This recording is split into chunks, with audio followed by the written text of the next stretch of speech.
Bueno, mi gente linda, buenas noches, ¿cómo están? Estamos aquí ya con ganas de empezar este pequeño cursito de Cristología que quería ofrecerles a través de mi cuenta de Facebook para todas aquellas personas que quieren conocer un poquito más su fe, conocer un poquito más qué es lo que creemos en torno a la fe en Jesucristo. Nosotros básicamente o fundamentalmente porque creemos que Cristo es Dios. Ahora bien, esta cuestión de que Cristo es Dios, la Iglesia la sostiene y la cree desde un principio, pero no fue tan fácil para todo el mundo entender esta cuestión de que nuestra fe es una fe en Cristo en cuanto a Dios. Si nosotros nos fijamos en el Evangelio de Juan, en el capítulo 14, en el versículo 26, vemos que los mismos discípulos se daban cuenta de que muchas cosas no conocían, no entendían, y por eso Jesús les hace una promesa, les dice, les va a enseñar absolutamente todo. Ustedes quédense tranquilos porque van a contar con la asistencia del Espíritu Santo. Y es así que la Iglesia fue contando con la asistencia del Espíritu Santo para ir profundizando en la fe en Cristo. Dicho de otro modo, también el Espíritu Santo fue guiando a la Iglesia para que vaya comprendiendo mejor todas las enseñanzas que Jesús les había revelado a los apóstoles y que después fueron escritas en el Nuevo Testamento. Digo que después fueron escritas porque hubo un buen par de años fue al cielo que se terminó de escribir el Nuevo Testamento, o mejor dicho, hubo un buen par de años incluso desde que Jesús se fue al cielo y se empezó a escribir el Nuevo Testamento, porque las primeras cartas de Pablo fueron a cerca de 23 años después de que Jesús se fue al cielo, 20, 23 años. Entonces, en este lapso de tiempo, la Iglesia, ¿qué hizo? Cuando Jesús resucita y se va al cielo, la Iglesia empieza a anunciarlo a Jesús, pero empieza anunciando un mensaje concretísimo. Cristo es Dios, el Verbo que se hizo carne y que se hizo hombre, que murió, pero que resucitó. El anuncio giraba en torno a esta cuestión de la resurrección y en torno a este anuncio de Cristo, nuestro Salvador, que resucitó, las primeras comunidades. Y ahí es donde los apóstoles anunciaban a Jesús, anunciaban que Él era Dios.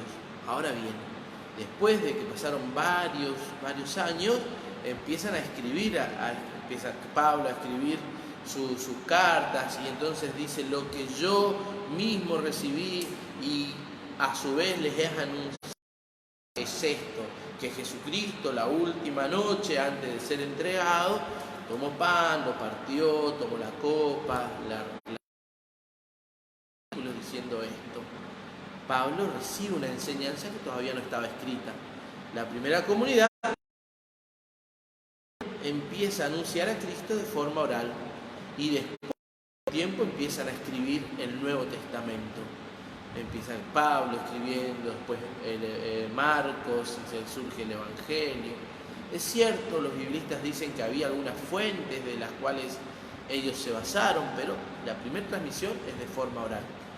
Hasta que a lo último llegan los escritos del apóstol Juan, ¿no? Que ya es lo último que se va escribiendo. Bien. Fe en Jesús.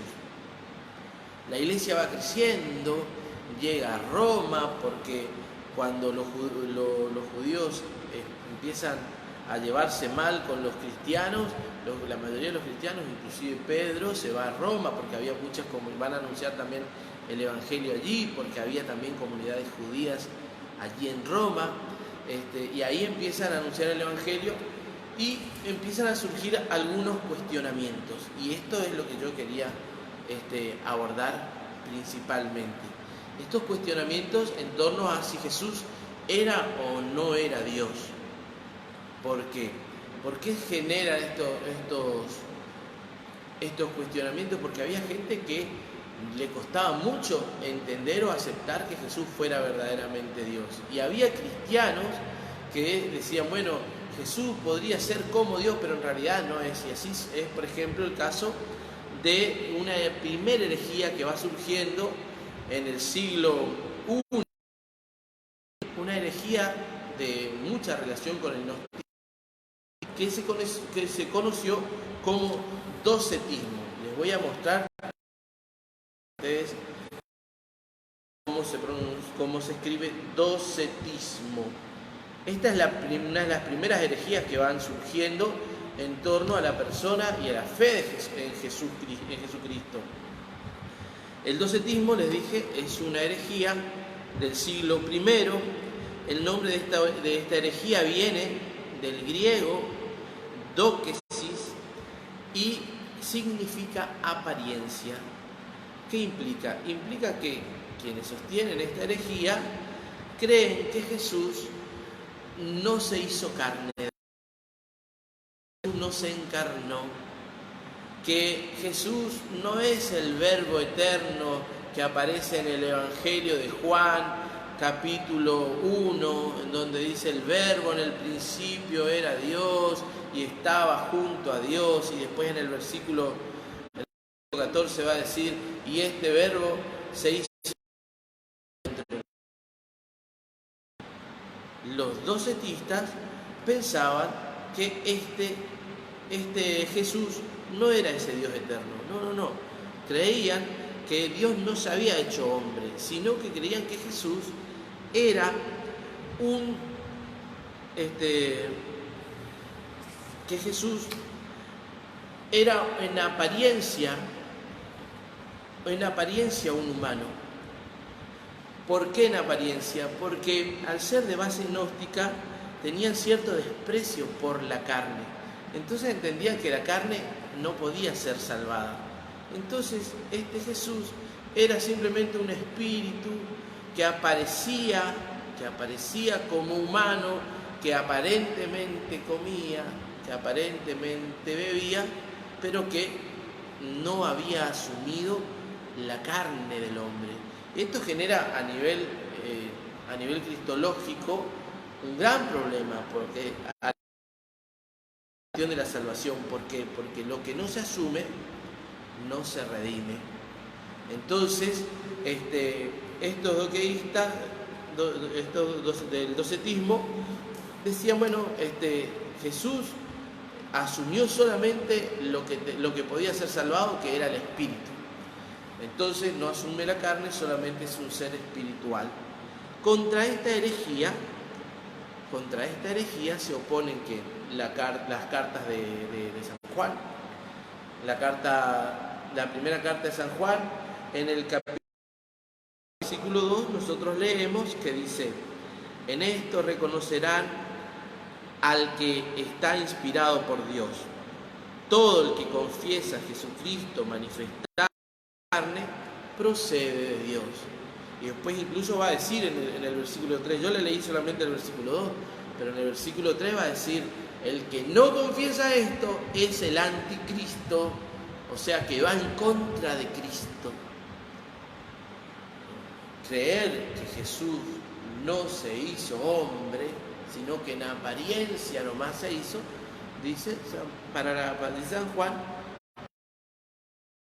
es el anticristo. Es más, en la segunda carta de Juan nosotros leemos lo siguiente, porque han invadido el mundo muchos seductores que no confiesan a Jesucristo manifestado en la carne. Ellos son el seductor y el anticristo. Segunda carta de Juan, versículo 7. ¿Por qué el docetismo interpreta que la carne no podía ser salvada? Porque tienen un desprecio por la carne. porque tiene una antropología de base gnóstica, en donde el ser verdadero es el ser espiritual. Por eso no se podía ni siquiera imaginar que Jesús haya sufrido en la cruz. ¿Por qué? Porque era algo escandaloso, imposible pensar que un Dios sea un ser que sufre. Eso básicamente es el docetismo, ¿no? Una de la encarnación. Contra esta herejía se opusieron también algunos padres de la Iglesia, como San Ignacio de Antioquía, que fue un discípulo directo del apóstol Juan, o también y San Ireneo. Esta herejía fue otra herejía que fue surgiendo en torno a la figura de Jesús, y esto es importante porque ¿por qué empezamos hablando de las herejías? Porque las herejías, la Iglesia fue definiendo lo que creía, ayudada por el Espíritu Santo, ¿no? Aparece el docetismo diciendo: Jesús no se hizo carne. La Iglesia responde: sí se hizo carne, se encarnó, se hizo hombre. ¿Por qué? Porque el hombre es carne y espíritu, alma espiritual, es cuerpo,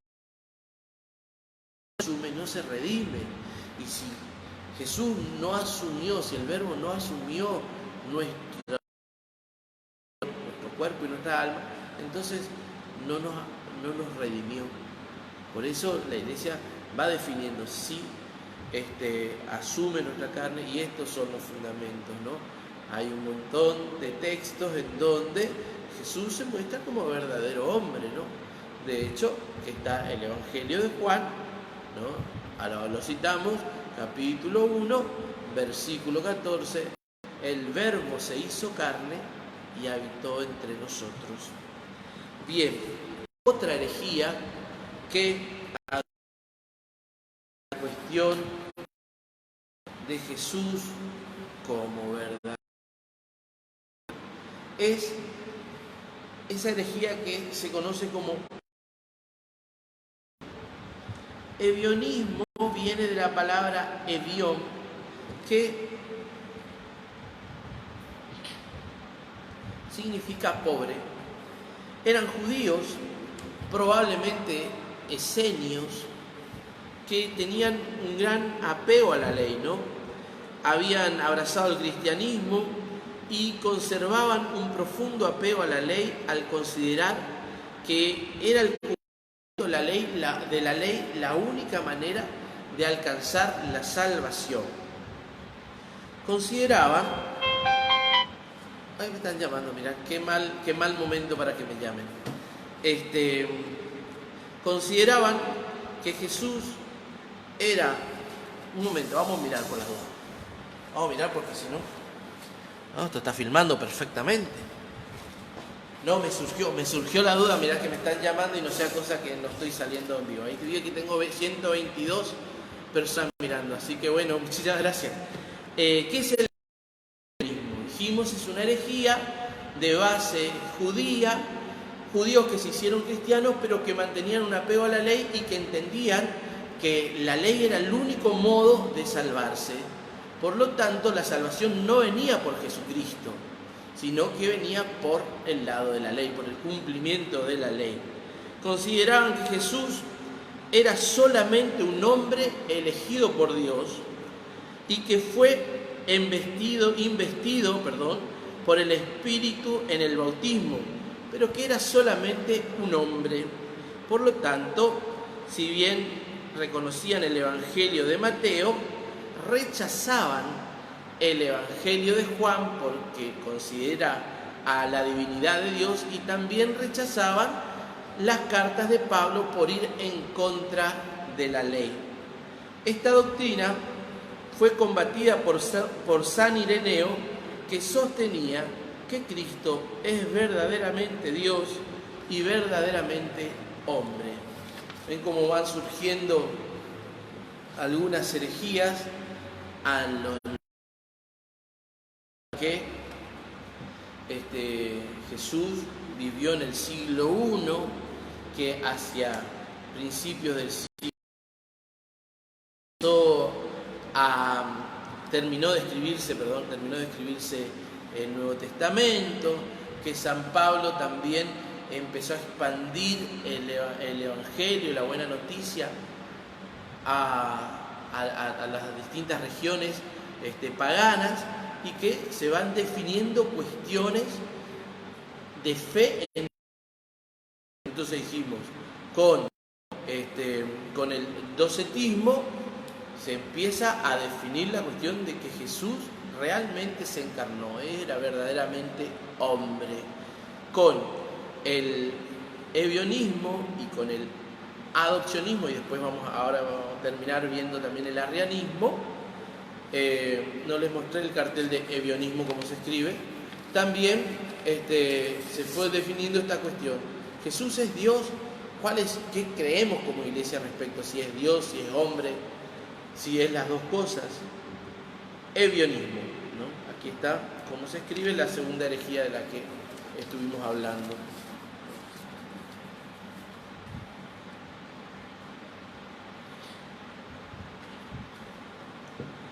La tercera herejía de la que quería hablarles es el adopcionismo. ¿Qué era el adopcionismo? El adopcionismo fue una herejía que tuvo su inicio en el siglo II y que sostenía que Cristo no es Dios, que Dios no se ha hecho hombre, sino solamente Jesús es un hombre común que nació de la Virgen María y que en el momento del bautismo fue adoptado por Dios, de ahí el nombre adopcionismo. Y en ese momento en el que Jesús, pero siendo un hombre común, es adoptado por Dios, recibe de Dios una especie de fuerza especial, una potencia especial para poder cumplir su misión mesiánica.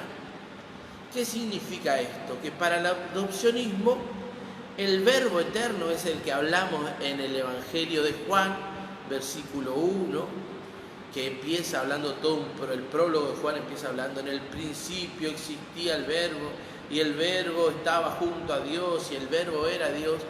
Todo ese verbo del que habla el Evangelio de Juan, para los adopcionistas, ese verbo en realidad era solamente una fuerza, una potencia, una energía que Dios le dio al hombre Jesús para que pueda cumplir su misión mesiánica. ¿Quién inventó o quién fue uno de los primeros en empezar a hablar de esta doctrina adopcionista? Fue un hombre que se llamó Teodoto de Bizancio y fue condenado en el año 190 por el Papa Víctor. Después esta herejía tiene un rebrote en el siglo III, en la segunda mitad del siglo III, a partir de un obispo que se llamó Pablo de Samosata.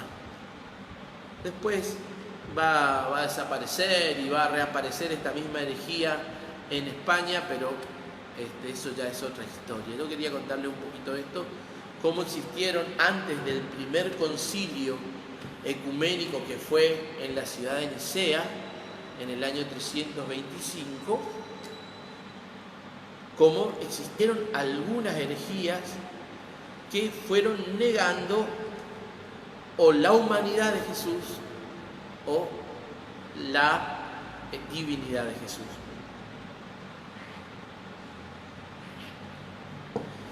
Si hay algo que por ahí no se va entendiendo, les pido que vayan anotando preguntas y que me las pasen. Yo ahora no las veo porque el teléfono no está con la cámara frontal, ¿no? Yo no voy viendo los comentarios que van surgiendo.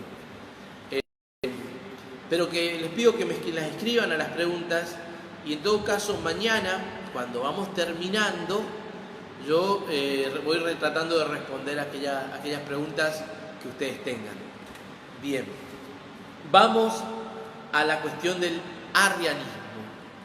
El arrianismo, por acá tengo el cartelito que les hice, miren. Arrianismo. ¿De dónde surge esta palabra? Arrio fue un sacerdote de la ciudad de Alejandría. Y aquí está bueno parar y hacer un punto antes de seguir, porque me estoy adelantando en realidad, porque lo tenía pensado decirlo más adelante, pero les voy a comentar ahora desde ya. Toda esta gente intentaba entender a Jesús, pero no solamente entender a Jesús, entenderlo a Dios. Y entenderlo a Dios en el contexto de la fe que ya tenían. La fe que tenían es una fe monoteísta. Por lo tanto, les resultaba sumamente difícil entender la cuestión de que Jesús sea Dios. ¿Por qué? Porque si decir que el Padre es Dios y decir que Jesús es Dios, les hacía entender como que tenían dos dioses. Y entonces, tratando de defender el monoteísmo, negaban la divinidad de Jesús, porque no para conjugar estas dos verdades de fe. Que existe un solo Dios, por supuesto que Jesús es Dios, por supuesto que lo creemos. Que el Padre es Dios, también lo creemos. Y que el Espíritu Santo es Dios también. Tres personas distintas, pero un solo Dios. Para poder entender esto, a la Iglesia le llevó un par de siglos. El Espíritu Santo fue trabajando en esa misión que Jesús le había dado, ¿no? Yo les enviaré al Espíritu Santo y el Espíritu Santo les enseñará todo. Bien, ese ir enseñándole todo, le costó mucho a la Iglesia, mucho tiempo. Así que pasaron varios siglos, fíjense, apareció Arrio, que no terminaba de estar esta cuestión o no terminaba de estar bien definido en la Iglesia, entonces hace una propuesta equivocada. ¿Por qué era una mala persona? ¿Porque le gustaba aferrarse al error? Claro que no, los herejes no es que eran al error por el error mismo. Se aferraban, incluso muchos de ellos, a la verdad, pero a veces negando otras verdades. Por eso, porque buscando la verdad a veces se equivocaban. Y bien, este era el problema de fondo, la cuestión del monoteísmo. Dios es uno solo, y cómo puede ser que Jesús también sea Dios y el Padre también es Dios, ¿ven? Pero esa es una cuestión de discusión de teología trinitaria que no es el objetivo abordar en esta charla. Vamos a hablar de cristología. Bueno, ¿qué propone Arrio? Arrio, que dijimos era un sacerdote de Alejandría, hace la siguiente propuesta. Propone que Jesús no es Dios, sino que es la primer criatura creada por Dios, la más grande, la más importante, casi como si fuese, esto no sé si decirlo porque no es la idea hacer difícil la cosa, pero casi como si fuese un demiurgo griego de la mitología griega, ¿no? Era un ser con capacidad de crear, tanto que Jesús para Arrio era la primera criatura a partir de la cual todos nosotros fuimos creados. Por lo tanto, Jesús, en un sentido estricto para Arrio, no es Dios. Arrio niega la divinidad de Jesús. Y hay mucha gente que lo termina siguiendo, tanto que el imperio empieza a dividirse. Por eso después va a intervenir el emperador y todo para convocar junto al Papa al concilio, al primer concilio ecuménico, porque la Iglesia y con la Iglesia el mismo imperio, ¿no? decía Arrio, no está bien no está mal en el fondo que le digamos Dios a Jesús, porque Jesús fue el que nos creó, pero en un sentido estricto tenemos que saber que no es Dios. Criatura que creó, incluso que lo creó al Espíritu Santo y que nos creó a todos nosotros, y en ese podemos tratarlo como un Dios, pero tenemos que saber que es el Padre eterno. Ahora bien, se reúne el concilio en Nicea, se juntan todos los obispos a discutir esta cuestión y declaran educado, introduciendo en la fe, para definir esta cuestión, una palabra que no aparece en la Biblia, pero que es muy importante para la teología, que en griego suena algo así como homoousios. Homo significa de lo mismo o de la misma, y ousios significa sustancia, de la misma sustancia. Y entonces el concilio va a declarar su fe de la siguiente manera, y a ustedes les va a sonar conocido porque es el credo que rezamos, el credo largo que le dicen. El credo largo es el credo de Niceno-Constantinopolitano. La primera parte, el credo, se escribió en Nicea, y la segunda parte se escribió en el concilio de Constantinopla, que les quiero invitar a charlar sobre él mañana, un ratito aunque sea. ¿Qué dice el concilio de Nicea en contra de la doctrina de Arrio? Dice: creemos en un solo Dios, Padre Todopoderoso, Creador de lo visible y lo invisible. Hasta ahí Arrio está contentísimo, perfecto. Y un solo Señor Jesucristo, el Hijo de Dios. Hasta ahí está contento Arrio, ¿no? Engendrado unigénito del Padre. Ahí ya no le gustó tanto la cosa, ¿no? Y el concilio empieza a aclarar, es decir, de la misma sustancia del Padre, homoousios, de la misma sustancia del Padre. Ahí Arrio dice, eso no. Sin embargo, el concilio está escrito en contra de la doctrina de Arrio, ¿no?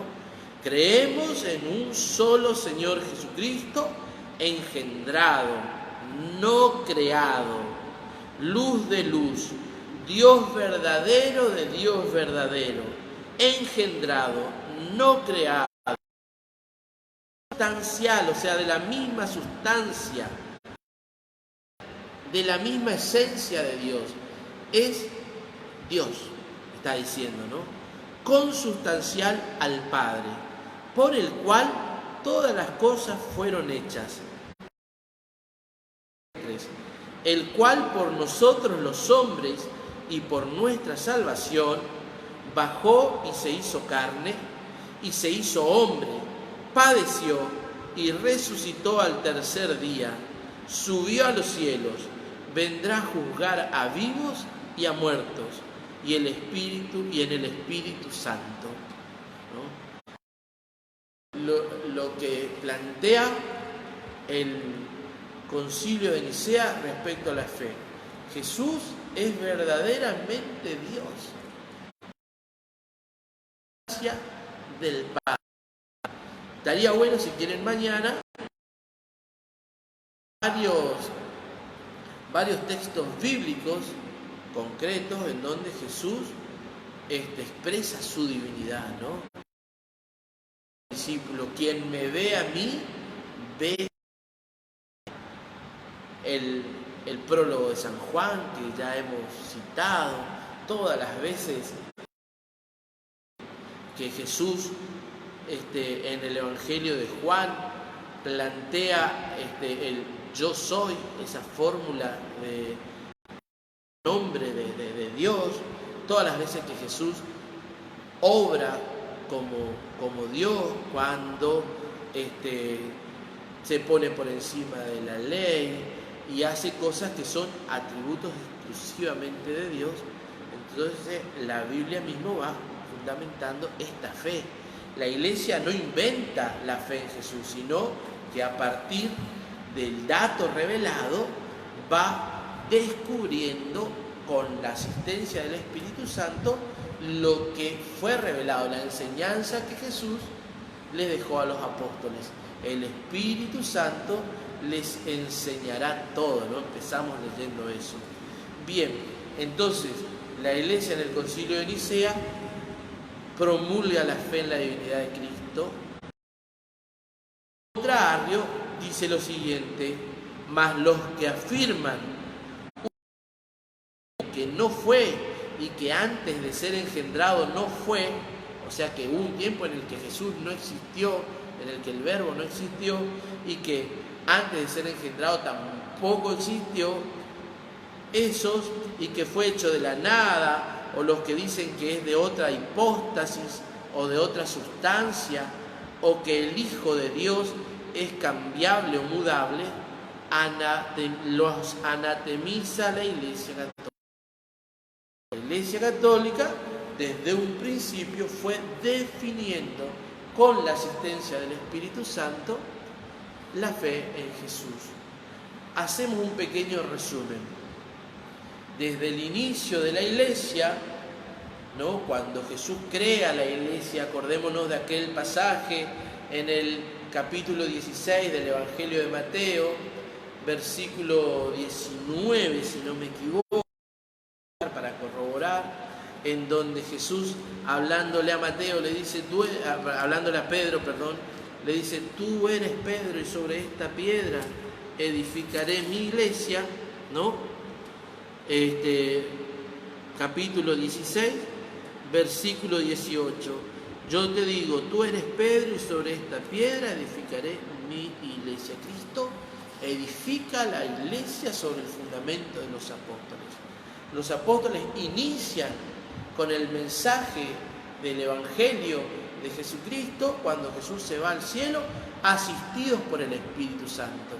Y ese Espíritu Santo permanece en la iglesia asistiéndola hasta el fin del mundo.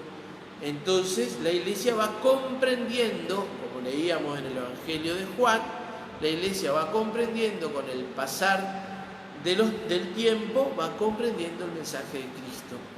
Entonces, frente a las dificultades o frente a las negaciones de esta fe revelada, la iglesia defiende. Entonces, frente al adopcionismo, va a decir: no, Jesús es verdaderamente Dios, ¿no? Solamente si es verdaderamente hombre, sí, pero es un hombre que el Verbo se encarnó y se hizo hombre, por lo tanto es verdaderamente Dios, hombre. Contra los ebionistas va a decir exactamente lo mismo. Contra el docetismo va a decir: no es un espíritu que vino y en apariencia se hizo pasar por un hombre, no, es verdaderamente el Verbo que se hizo carne, se hizo verdaderamente hombre y y nos salvó a nosotros, ¿no? Y contra Arrio también va a decir: no era una criatura hecha por el Padre para crear el mundo, no, es el Verbo eterno de Dios, la palabra hecha carne, Dios verdadero en medio nuestro, Dios verdadero de Dios verdadero, engendrado, no creado, de la misma sustancia del Padre. Jesús es verdaderamente Dios. Así se va desarrollando el dogma cristológico. Fuimos viendo los primeros pasitos, ¿no? Yo quería invitarlos a ver por lo menos 5 concilios, pero me parece que por hoy ya es bastante. El apunte que les he leído es un apunte que lo fui elaborando yo para compartirlo con ustedes. Lo voy a compartir en forma de nota en este Facebook. Los espero mañana a las 8 de la noche aquí por mi canal de Facebook. Muchísimas gracias. No me envíen solicitudes de amistad porque no puedo recibirlas, pero si quieren pueden darle me gusta también aparezco como Padre Gerva Silva, o pueden seguirme aquí en este mismo Facebook. Muchísimas gracias, hasta la próxima, y vamos a terminar pidiéndole a Dios que los bendiga mucho. Quédense en su casa, no salgan, no hace falta salir. Si sale, que salga uno solo a hacer las cosas indispensables y que vuelvan. Tenemos que cuidarnos entre todos. Muchísimas gracias, le pedimos a Dios que los bendiga en el nombre del Padre y del Espíritu Santo. Amén. Hasta mañana.